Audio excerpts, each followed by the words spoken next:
ಎಲ್ಲರಿಗೂ ನಮಸ್ಕಾರ. ನಾನು ಚಂದ್ರಿಕಾ. ನಿಮ್ಮೆಲ್ಲರಿಗೂ ಸ್ವಾಗತ. ಇವತ್ತು ನಾವು ಆರೋಗ್ಯಕರವಾದ ಆರೆಂಜ್ ಕ್ಯಾರೆಟ್ ಜ್ಯೂಸ್ ಮಾಡುವ. ಅದು ಹೇಗೆ ಮಾಡುವುದಂತ ಕೊನೆ ತನಕ ಸ್ಕಿಪ್ ಮಾಡಿದೆ ನೋಡಿ. ಅದಕ್ಕೆ ನಾನಿಲ್ಲಿ ಆರೆಂಜ್ ಮತ್ತು ಕ್ಯಾರೆಟ್ಗಳನ್ನು ತಗೊಂಡಿದ್ದೇನೆ. ಇವೆಲ್ಲವನ್ನು ಸಿಪ್ಪೆ ತೆಗೆದು ಕ್ಲೀನ್ ಮಾಡಿ ಇಟ್ಕೋಬೇಕು ನೋಡಿ. ಇವೆಲ್ಲವನ್ನು ಕ್ಲೀನ್ ಮಾಡಿ ಇಟ್ಕೊಂಡಾಯಿತು. ಇವಾಗ ಮೊದಲಿಗೆ ನಾನು ಕ್ಯಾರೆಟನ್ನು ಕಟ್ ಮಾಡಿ ನೋಡಿ, ಹೀಗೆ ಸಣ್ಣ ಸಣ್ಣ ಪೀಸ್ಗಳಾಗಿ ಕಟ್ ಮಾಡ್ಕೊಳ್ತಾ ಇದ್ದೇನೆ. ನೀವು ಬೇಕಾದ್ರೆ ತುರಿದು ಕೂಡ ತಗೋಬಹುದು. ನೀವಿನ್ನೂ ನನ್ನ ಚಾನಲ್ಗೆ ಸಬ್ಸ್ಕ್ರೈಬ್ ಆಗಿಲ್ಲ ಅಂದರೆ ಸಬ್ಸ್ಕ್ರೈಬ್ ಮಾಡಿ, ಹತ್ತಿರ ಇರುವ ಬೆಲ್ ಬಟನನ್ನು ಆಲ್ ಅಂತ ಪ್ರೆಸ್ ಮಾಡಿ. ಹಾಗೆ ಈ ವಿಡಿಯೋವನ್ನು ಆದಷ್ಟು ಜನರಿಗೆ ಶೇರ್ ಮಾಡ್ಕೊಳ್ಳಿ. ಇವೆಲ್ಲ ಕಟ್ ಮಾಡಿ ಇಟ್ಟಾಯಿತು. ಒಂದು ತುಂಡು ಶುಂಠಿ ಕೂಡ ಇಲ್ಲಿ ಹಾಕ್ತಾ ಇದ್ದಾನೆ. ಬೇಕಾದರೆ ಹಾಕ್ಬೋದು, ಬೇಡ ಅಂದರೆ ಸ್ಕಿಪ್ ಮಾಡ್ಕೋಬೋದು. ಮೊದಲಿಗೆ ನಾನು ಕ್ಯಾರೆಟನ್ನು ನೋಡಿ ಸ್ವಲ್ಪ ನೀರು ಹಾಕಿ ರುಬ್ಕೊಳ್ತಾ ಇದ್ದೇನೆ. ನೋಡಿ, ಸ್ವಲ್ಪ ನೀರು ಹಾಕಿ ರುಬ್ಕೋಬೇಕು. ಆಮೇಲೆ ಆರೆಂಜ್ಗಳಲ್ಲಿ, ಕಿತ್ತಳೆ ಹಣ್ಣಿನಲ್ಲಿ ಕೆಲವು ಬೀಜ ಇರ್ತದೆ, ಅದನ್ನು ನಾವು ಹೀಗೆ ಕಟ್ ಮಾಡಿ ಬೀಜಗಳನ್ನೆಲ್ಲ ಬೇರ್ಪಡಿಸಬೇಕು.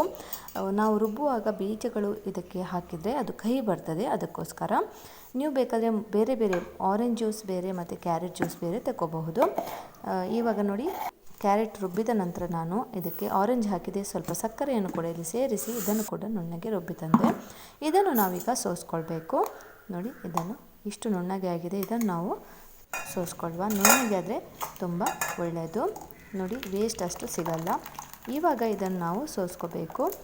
ನಿಮಗೆ ಹಾಗೆ ಕುಡಿಲಿಕ್ಕೆ ಆಗ್ತದೆ ಅಂತ ಆದರೆ ನೀವು ಹಾಗೆ ಕೂಡ ಕುಡಿಬಹುದು. ಮಕ್ಕಳಿಗೆ ಅದು ಇಷ್ಟ ಆಗೋದಿಲ್ಲ, ಹಾಗಾಗಿ ನೀವು ಹೀಗೆ ಸೋಸಿದರೆ ತುಂಬ ಒಳ್ಳೆಯದಾಗ್ತದೆ, ಮಕ್ಕಳು ಕೂಡ ಕುಡಿತಾರೆ.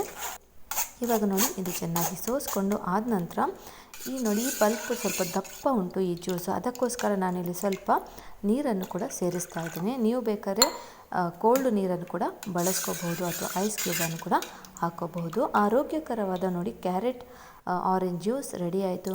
ಖಂಡಿತ ನೀವು ಟ್ರೈ ಮಾಡಿ. ಹೇಗೆ ಆಗಿದೆ ಅಂತ ನನಗೆ ಕಮೆಂಟ್ ಮೂಲಕ ತಿಳಿಸೋದನ್ನು ಮರಿಬೇಡಿ.